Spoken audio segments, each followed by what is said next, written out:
Hello and thanks for tuning in. Today I want to show you a semi-automatic pistol. Our guest for today is the Walther P5. It's made available by the owner of the gun, Waffenwill and Apel in Bochum and Hanover, Germany. Thanks for that. Its originations reach back to the P38, which was already developed in World War II. Since October 1975, Walther's engineers sat down at its rework in order to develop a new pistol for police purposes that should replace the weaker Walther PP, PPK and PP Super. The idea behind that was to unite a 9mm adapted receiver with a closed P38 slide and a shortened barrel. After tests with several prototypes, that goal was reached in spring of 1977 when the final development was completed. Its official designation, P5, was later also common in the civil use. In the following summer, the serial production of the single and double-action pistol started with an aluminum receiver in Ulm. In the beginning, primarily for law enforcement and military customers.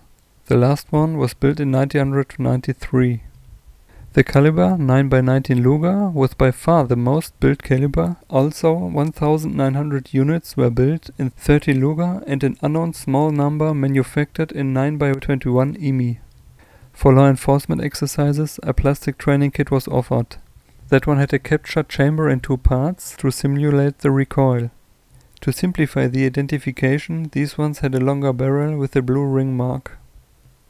A similar system was made with a static chamber for FX ammo, so-called simunition, with the usual barrel length. A 22 variant first came as a barrel insert, later it came as a kit with barrel and slide, also compatible with the Walther P4. The present piece is the standard version. Another version is the in 1988 offered long barrel version. The P5L, which barrel protrudes clearly out of the slide. It had an adjustable rear sight and a modified twist. 1987 Walther released a compact version, the P5C, which barrel and slide was shortened around 0.4 inch and had a shortened grip. Among others, several thousand units were ordered by the British Army called L102A1, used in Northern Ireland. Other customers of the standard-sized pistols were the German polices of Baden-Württemberg and Rhineland-Palatinate, also the Dutch, the Portuguese and the Nigerian police.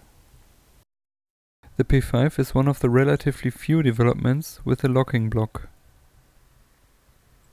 The system works like this. In the cycle process, the barrel and the breech run first back a little in a hole, linked by the aforementioned part. That happens until the red-marked locking pin pushes down the blue-schemed locking block. As a result, the slide is free to run back and throw out the case. Now the recoil springs push it forward again and feed another round on that way. In the last millimeters, the locking block is driven in its starting position by the shape of the space inside the frame. Because it has a locking block, the barrel doesn't slip down during the unlock process like the Browning patents do. That is an advantage to use with a silencer or a suppressor, because that one remains in the axis of the progress trajectory. And no, the footage is not mirrored. It throws the cases, like the P38 family, truly out to the left.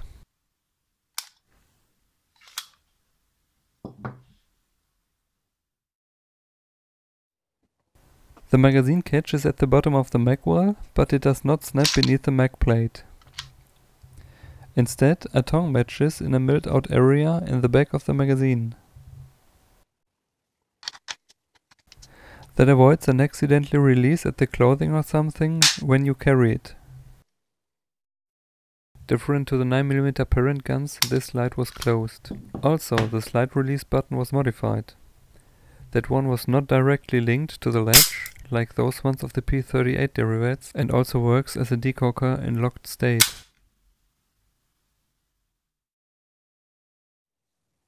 If you want to hold it open, you need an empty mag, or you push this part here upside.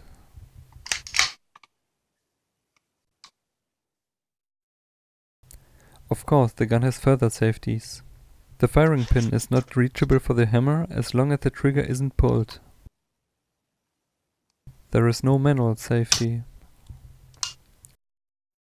This guy here is a takedown lever which needed to be pushed down in a semi-locked state of the gun. Here you can see the necessary space in the slide.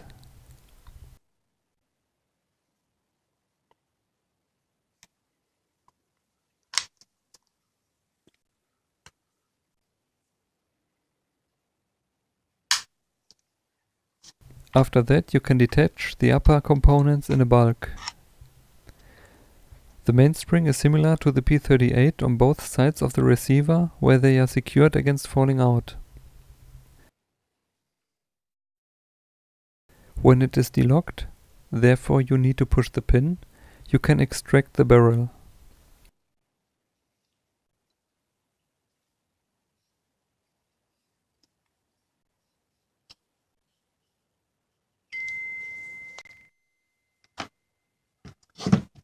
Here you can see the notch in the slide where the locking block keeps the breech closed.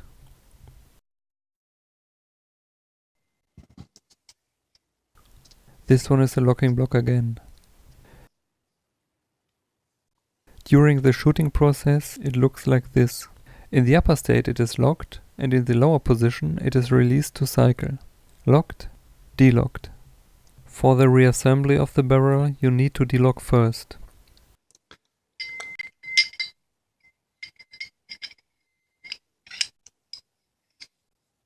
When fully sunk, it must be locked. To avoid delocking by gravity during reassembly, hold it like this or upside down.